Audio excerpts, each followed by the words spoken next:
Purgatório do Kant. É o que a gente vai reagir e analisar aqui agora. Tudo bem, pessoal? Meu nome é Fernando, o vulgo Dinho. Eu sou a Jess. E vocês pediram bastante essa música aqui do Kant, desde cara. que lançou, é a mais pedida. Pois é, gente. Muita gente tem pedido. A gente tem aqui um cronograma de vídeos e muitas vezes demora um pouquinho pra sair esses que você provavelmente tá pedindo agora. E também eu confesso que antes da gente reagir, eu queria me contextualizar um pouquinho antes. Inclusive, algumas pessoas andaram mandando mensagem pra gente lá no nosso Instagram, @audio.take, segue a gente lá, falando pra gente assistir alguns podcasts, e a gente tem acompanhado mesmo. E eu queria entender um pouco melhor antes, pra não falar besteira, sabe?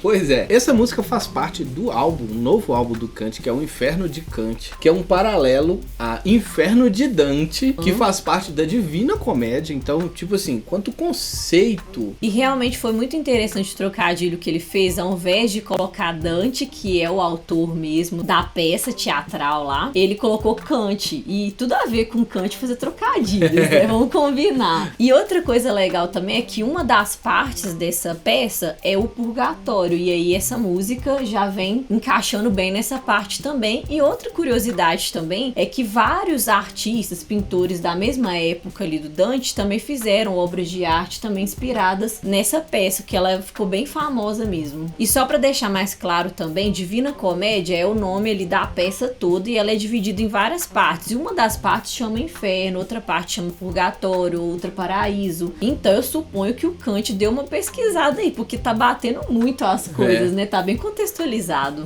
Mas antes da gente fazer esse react, essa análise, dá um like pra gente, se inscreve no canal, que é importante demais a conta. E depois do react, não sai, meu amigo, porque tem aqui a nossa análise em 3 etapas, na qual a gente destrincha a música e comenta sobre a parte musical, visual e da letra também, tá bom? O fone tá no ouvido, 3, 2, 1 e play!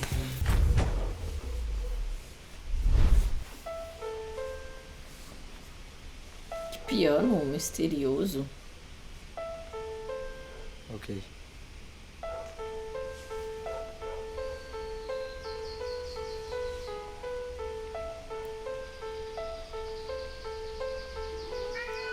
Eu acreditei bem desde escasso o cedo som. ser um garoto de outro mundo. Aliás, porque o que eu penso é tão profundo.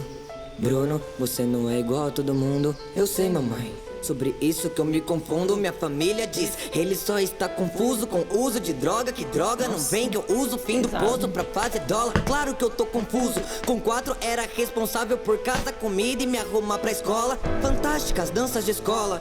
Abraçando a mãe dos meus amigos, disfarçando. A minha vai vir, só tá sem tempo agora. Oi, dona Irani, sei que eu não saí de ti, mas posso fingir ser filho da senhora. Nossa, prometo que triste, que é só cara. por agora. É que eu tô com vergonha e sinto muita raiva de como os outros me Nossa, olham. ele tá... Que ela não veio, talvez venha outrora. Talvez tenha sido roubada, assassinado, embora. Acredito friamente que esteja apenas vendo Kevin no YouTube falar esquece durante 1 hora.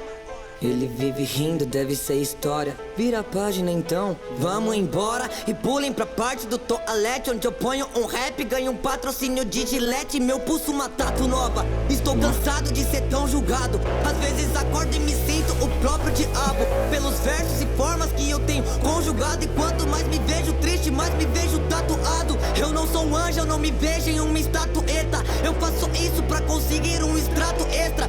Antes dos cultos penso em dropar um.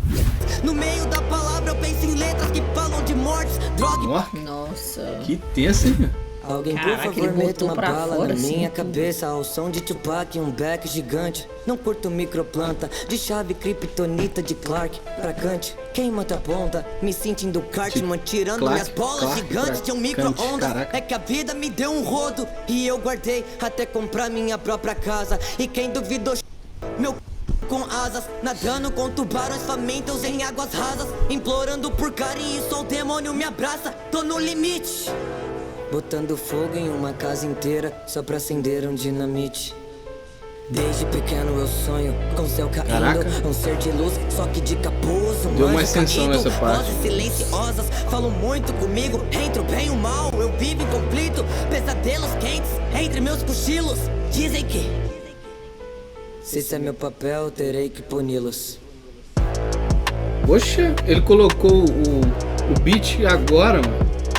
Deu um impacto pra caramba, né? É, porque ele usou uma pausa e depois entrou com o beat. Isso aí só no final da música.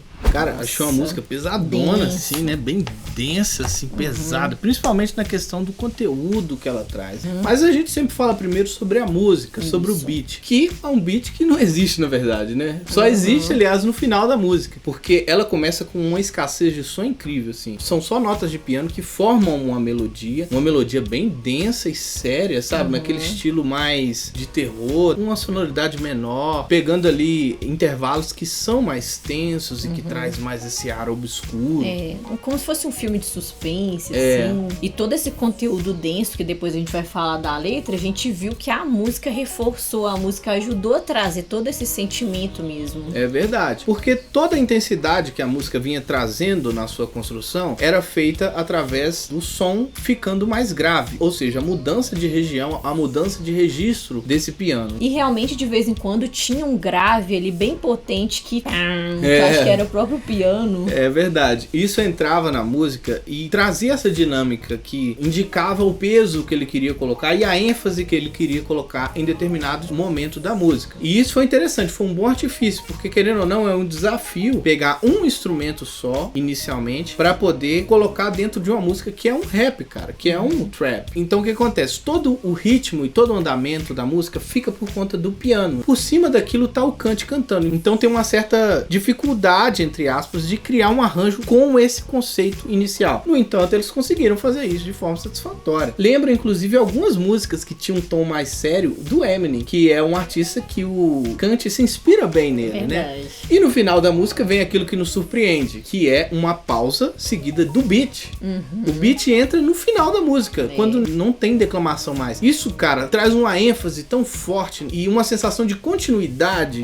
E foi muito no finalzinho, até fiquei surpresa de acabar a música, porque dava a impressão que ainda vinha mais, sabe? Pois é, eu já vi isso também acontecer em algumas músicas do Eminem e eu vi muito forte essa referência que ele teve, só que no jeito dele, na construção que o Kant quis colocar. Isso é muito legal, traz uma certa originalidade pro artista, embora haja referências fortes. Agora, sobre a parte vocal, não podia deixar de comentar que talvez foi um desafio pro Kant, porque tem coisas aqui muito pessoais dele e ele tinha que colocar realmente todo o sentimento, toda a veracidade também, e a gente viu que realmente ele conseguiu, ele colocava uma raiva, uma indignação em certas coisas que ele falava, ao mesmo tempo que pode ser que várias coisas trazem tristeza pra ele, então talvez controlar isso ali na hora de gravar, eu imagino que tenha sido um desafio. Pra uma letra assim que é mais pessoal do artista, não é tão simples assim pra ele botar aquilo pra fora. Só que isso acaba ajudando de certo modo, porque ele, na sua entonação vocal, ele coloca desespero, medo, tristeza, raiva. Isso faz com que a música seja mais completa quando a gente vai escutar, porque a gente não tá só vendo aquilo que ele escreveu, mas sentindo com as palavras aquilo que ele quis passar. Além do flow do Kant, que é muito legal, ele tem um estilo de flow assim, que é dele, você percebe, não teve um speed flow, não teve um ataque aqui, mas essa música não pedia isso. Poderia ter, mas a música não pedia aquilo. E foi uma escolha dele, uma escolha que faz muito sentido. Houve alguns momentos de dobras, que ele vinha e falava uma frase só por cima de alguma das frases que ele vinha trazendo nos versos, e isso dá ênfase para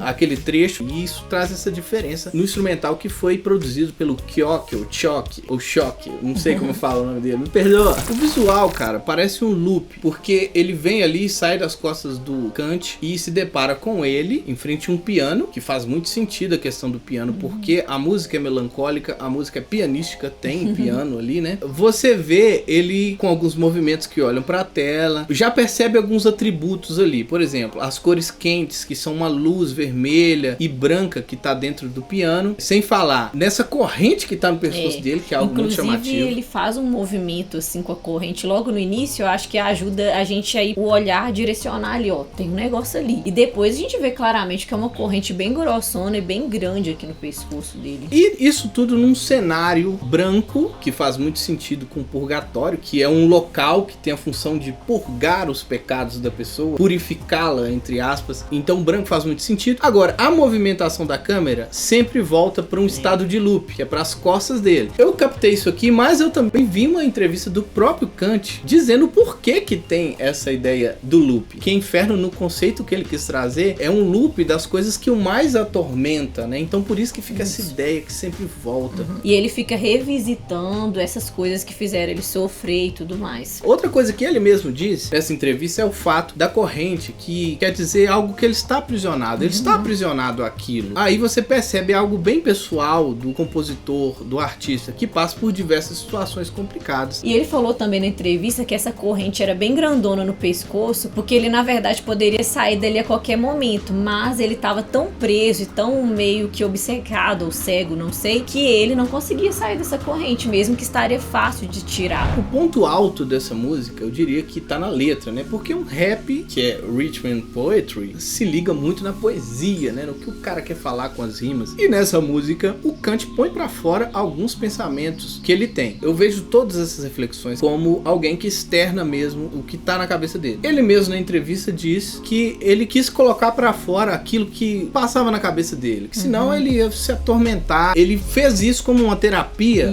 por isso ele acreditava que essa era a melhor música dele. Eu achei muito interessante essa colocação dele, porque você vê que o desenvolvimento dessa letra passa por diversos assuntos, e diversos assuntos pessoais sobre o Kant, sobre a vida dele. Então nessa terapia que a gente vê que ele bota pra fora aqui, no primeiro verso principalmente, a gente já vê uma introdução ali bem pessoal. Acreditei desde cedo ser um garoto do outro mundo. Aliás, porque o que eu penso é tão profundo? Bruno, você não é igual a todo mundo. Eu sei, mamãe, sobre isso que eu me confundo. Eu achei muito legal ele usar essa frase que muitas vezes a mãe usa pra poder a pessoa põe o pé no chão, para de viajar nesse sentido. E ele mostra que ele era um garoto que viajava muito, que tinha pensamentos profundos. E às vezes o pessoal, tipo, oi, terra, chamando Kant, sabe? Chamando Bruno, que ele até colocou o nome dele aqui. Na segunda parte do desenvolvimento, ele continua dentro desse âmbito meio familiar, sobre o fato de possivelmente ele estar confuso. Ou seja, desde cedo, talvez ele já era alguém que tinha vários pensamentos, que tinha algumas questões que o fazia se perder muito ali nos seus momentos de reflexão. E ele até fala que estão taxando ele de confuso, e ele fala, claro que eu tô confuso. E depois ele vem falando ali alguns traumas, coisas lá da escola, da falta que ele sentiu da presença familiar, algumas coisas ali pessoais que ele vai falando. Pois é, muito interessante isso aqui, e expõe o artista, coloca o artista em um lugar vulnerável. Ele tá pegando os seus traumas e colocando na letra. Faz ser uma arte bem pessoal e que nos envolve de certo modo. Logo depois a gente já vê ele um pouco mais adulto e talvez até compartilhando coisas bem tensas, assim, que ele pensava, que ele passou. E ele até coloca situações em que o atormentaram, pesadelos, talvez até por causa disso o videoclipe tem esse ar mais pesado também. Ele pode estar usando isso aqui tudo como forma metafórica, como pode ser literal também. Esses tormentos podem ser ligados a diversas coisas. Por exemplo, estar acorrentado numa corrente que você pode tirar a qualquer momento, mas não quer, pode se referir a você estar fazendo coisas ou tomando atitudes que talvez você saiba que não são tão legais, ou que, sei lá, os seus pais não gostem que você faça aquilo, mas você acaba fazendo porque aquilo traz alguns benefícios. Mas isso também se torna um loop, porque ao mesmo tempo que você não consegue a aprovação de algumas pessoas, você consegue a aprovação de muitas outras, causa um conflito, e aqui eu vou me entregar mais. Ou seja, é um pensamento bem profundo e que vai muito além do que a gente imagina, cara. É bem profundo mesmo, porque aqui ele expõe situações em que a princípio ele tá achando bom e tal, mas que o aprisionam. E o tema da música, que é purgatório, talvez seja no sentido de que ele tá ali meio que confessando as coisas que o aflige, tentando buscar esse aspecto de purificação, essa ideia de redenção, se libertar, de se redimir consigo mesmo, ou de tentar expor qual é a realidade que ele tá passando no dia a dia e explicar o porquê que ele acaba sendo julgado sem que as pessoas vejam o que de fato está acontecendo com ele. Eu senti muito essa vibe aqui nessa música, por isso ela é muito pesada, porque quando a gente expõe de fato aquilo que a gente tá passando e que nem sempre a gente tá vivendo no País das Maravilhas, né? Tudo fica muito mais pesado. Mas isso aqui tudo é só o que a gente acha, só as nossas percepções nessa primeira vez que a gente escuta essa música. Eu queria saber de você, aquilo que você sabe, se você viu alguma entrevista, se você tem muito mais conhecimento para agregar nesse vídeo, comenta aqui embaixo, faz os comentários se tornarem como um fórum de discussão musical, que é o que a gente quer que o Audiotape se torne. Gostou do vídeo? É um like pra gente, por último, mais importante,